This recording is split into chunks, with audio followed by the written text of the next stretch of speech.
Hello, আসসালামু আলাইকুম guys. সকাল সকাল উঠে নাস্তা বানাবো পারোটার জন্য নিয়েছি আটাতে দিয়ে দিয়েছি লবণ, সাদা তেল দিয়ে সুন্দর করে মেখে ছেঁকে এখন দিয়ে দিব পানি দিয়ে সুন্দর করে মাখা চাকা করে একটা ডো বানায় নিব। তো ডো বানানো হলে 20 মিনিটের জন্য ঢাইকা তারপরে 20 মিনিটের পরে উঠাবো।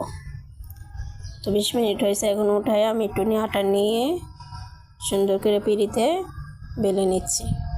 তো বেলে এখন আমি সুন্দর করে একটা গোল করে বেলে নেব। বেলানো হলে এখন আমি টুনি উপরে সাদা তেল দিয়ে বলডায় দিব। বলডানো হলে আমি একটা পারোটা বানাবো। তো আবারও এখন আমি বেলে নিব। সুন্দর করে বেলানো হলে এখন আমি একটা সাদা প্লেটে উঠায় রাখবো। এখন আমি একটা তাওয়া বসাইয়া তাওয়াতে দিয়ে দিব।